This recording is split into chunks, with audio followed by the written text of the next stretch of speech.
All right, buenos tardes, good afternoon. I am back again. I made a video earlier, but I had to run because breakfast was ready. And now my lunch has been prepared. Have a few interruptions because I had uh, my cleaner and cook here, uh, who is the same person, someone who cleans and cooks for me whenever I choose not to cook. But anyways, I want to continue this about this whole birthday. My pre-birthday is today, and so tomorrow is my birthday. The earth will be rumbling and shaking because I was born on the 6th of January, and I'm excited to be alive. I am so happy. I have come so far. I've learned so much. I have gathered some things in life, some things I won't ever do again, and some things I would repeat. But I do like the signs of growth. You have to measure your life, not against anybody else's life. Just measure your life. I measured my life from where I once was, and God knows I'm not where I used to be. I'm not what I used to be. I am continuously. I am continually. I am continuously growing. I am growing continuously. Excuse me. And as you can tell, I'm on the outside, so you may hear cars and things of that sort. But I'm home here in Colombia. I haven't been here in a while. I've been running out and about. But I want to say I'm so grateful and thankful for life and that I am still here clothed in my right mind, have the activities and the use of my limbs, and I am going to celebrate life. I know people wait until folks transition over to celebrate their life, but I think uh, it's a good thing to celebrate your life while you're alive, and people celebrate you while you are alive. Now, I've been through a lot of things. Um, I've had some traumas. I think two things that happened to me in life has built me up for such a time as this. One, the traumatic experiences that I've had when I was a youngin'. Some things that I probably should not have experienced, but it was imposed upon me. 1 second. I think she's having a problem with my stove. Hold on. Too much, amiga? Okay. Um, so, two things that built me up for such a time as this, right? And that is, some of you know, you read and heard about my traumatic experience at a young age in the church, right? That's where it all went down in a system that I was loyal to as a child, but did not was not loyal to me when the heinous acts was committed against me. So that system did not protect me, right?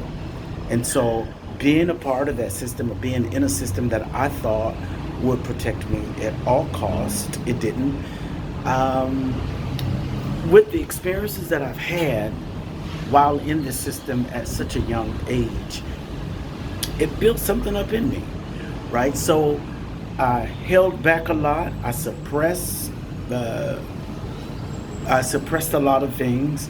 Also, the system itself taught you to suppress your voice when it's time to speak up and speak out.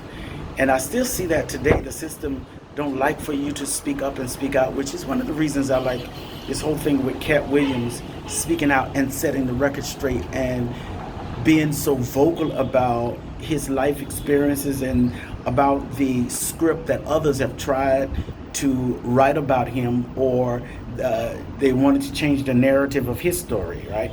Sometimes you can hear a lie for so long it sounds like it's true because you've not measured it against anything. All you've ever heard was a lie, lie, lie, lie, lie. And so when the truth does come, the truth sounds like a lie because the lie was never measured up against the truth when the lie was being told or lies being told. I remember coming up in this religious system, I just couldn't understand how is it that you can see someone going through some tumultuous situations, but not try to help them. And seemingly, they put their foot on your neck to keep you down. They don't offer any help. It's criticism, criticism, criticism, and there wasn't any conversations to be had to try to understand what it is or what it was that you were experiencing or going through in life, so that maybe they could help. But that didn't happen, even when I was younger. So it built up this resistance inside of me, right?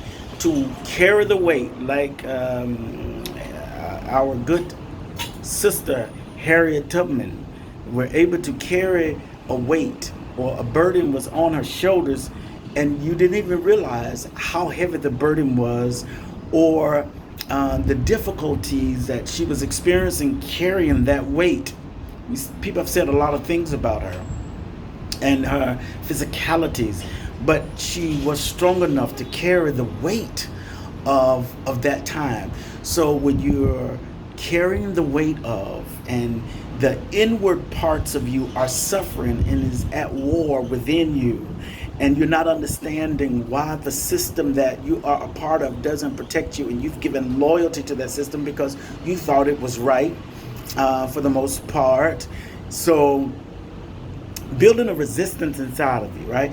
So a lot of things that should have taken place didn't take place, like conversations, offering some type of assistance or help, or some type of therapy, speaking to a professional that can help you through the process. And back then, seeing a therapist, even now in these days, it throws such a dark shadow over you. If you say you are seeing a therapist, some would say a shrink, a psychiatrist, or a therapist. And so back then they didn't offer that type of help, and we thought it was just, let's pray about it and leave it alone, don't talk about it, hoping that not talking about it would make it go away. But not talking about it does nothing positive for you or me. You have to get it out. It is a relief. It is therapeutic to talk about it. Sometimes when you're talking about it, or you begin to talk about it, it brings up so many emotions. It could be anger, frustration, sadness, depression. When you start talking about what you should have been vocal about in that day, and hopefully hoping that someone would protect you after hearing you, and hearing your struggles, and hearing your traumas. I had hopes that somebody would help me, right? And so it didn't happen. They felt like if you don't talk about it, it'll go away. But do you know that it never went away? And I hid this, and I suppressed it, and I covered it, and I bared the burden of it, and carried the pain of it, and nobody saw the warfare, or the battle, or the mental struggles, right? They didn't see that. But all this time is building up resistance and tenacity, and shows you how to go through. I should not have gone through. I don't think I should have gone through what I went through without being able to talk about it. But the culture said, don't talk about it. And we'll pretend it didn't happen. And so that built me up on the inside. But when I began to talk about it and became expressive, you all saw a lot of emotions, right? Sadness, some comical parts of it, like I might have been comedic during that time, in that time. A lot of that was probably deflection as well, could be categorized as deflection or deflecting. But I'm gonna tell you, once I start talking about it, it gave me another strength. It did something else inside of me. So all these years, 30 plus years that I've been holding this and carrying this until I got tired. I was about to burst and explode, and I just got tired and I wanted to talk about it. I needed somebody to hear my story. And then those that heard it, some tried to rewrite it, to cover up for. And that's all fine and good, but being able to talk about it was super amazing for me. It was such a relief. I was able to breathe. I was able to somehow find my way and get my head above the waters. I was no longer drowning. And when my conversation came about, I was no longer drowning, and I knew I had to express the truth. I knew I had to tell exactly how I felt. I knew I had to detail what took place, right? So that built up a tenacity in me. And then the relief of it, the suppressing it built a tenacity in me. It built some type of strength in me. And then being able to vocalize it and verbalize it built another strength because I was strong enough to talk about it. See, I was strong enough to hold it in, but I wasn't strong enough to talk about it. I don't know if you can equate that to strength or just embarrassment, and thinking I'm doing the right thing. But when I vocalized and verbalized my traumas or my experiences, it gave me another strength. It gave me another type of boldness.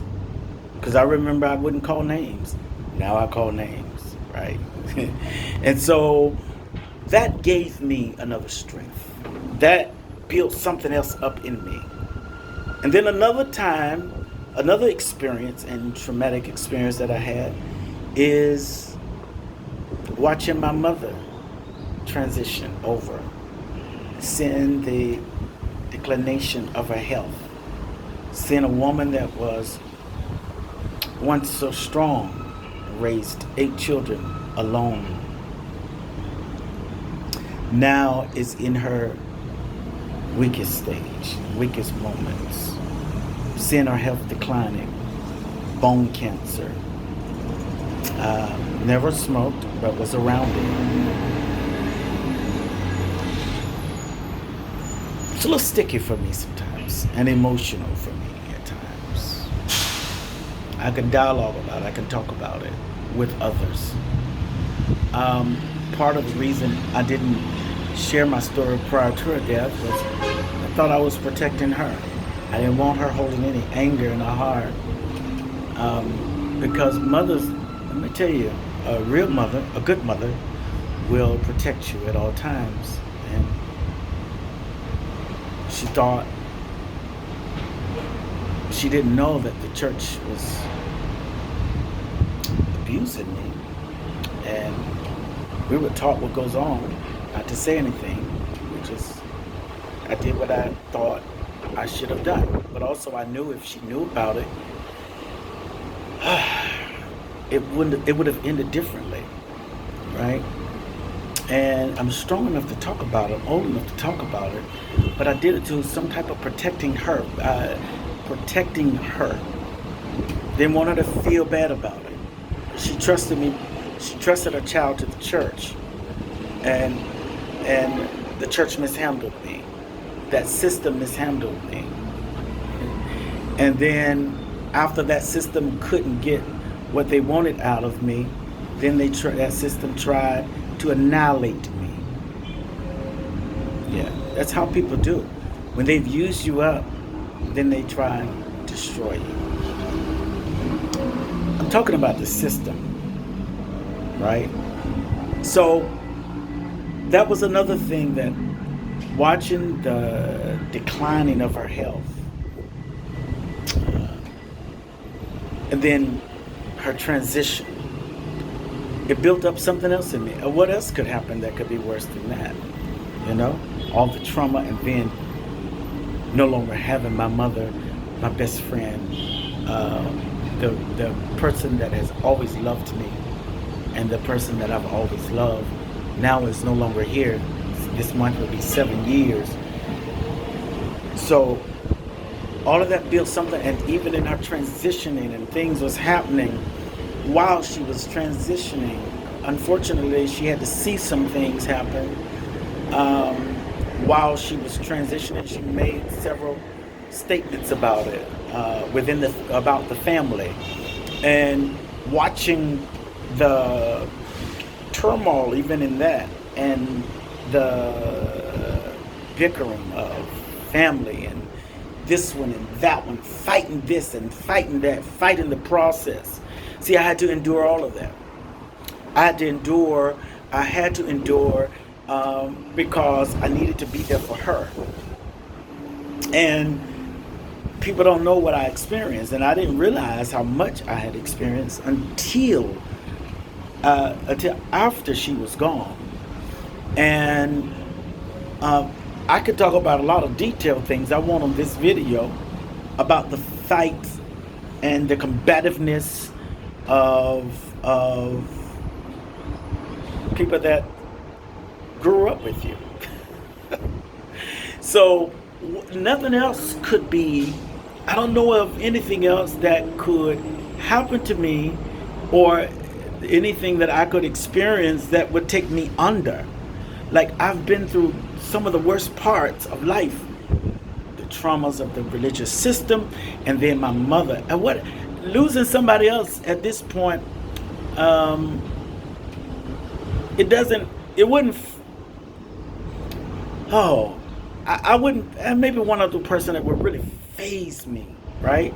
But I've been through the worst of it. I think when you lose a great mother, what else could be worse? Like, I feel like I could stand against anything, and I could stand up to anything, and I could be more tenacious now and persistent, and to resistance, right? I've had a lot of resistance in my life and still have them, but I'm not moved by them because I was able to go through that. And this, the thing that's presenting itself now, is nothing compared to that. This giant that you see, it's not really a giant that I experience even in this day. I feel like I've experienced the largest giants in my life, and I've gone through so much turmoil mentally that nobody really knew about until I talked about it, and still do not know the magnitude of what I really had to experience. And that is what makes me who I am today. And that is why I'm not easily afraid. And that's why I don't back down. That's why I'm not silent about things anymore. I will talk about, when I look at Cat Williams' interview, it's like I know what that's like. Because you can just sit quiet for so long because people trying to make you out of the villain, and like you were so difficult. But at some point you have a breaking point. You have a breaking point that you have to tell it. You have to set the record straight. Don't let anybody change the narrative of your story or change the narrative of your life. Now, I get it.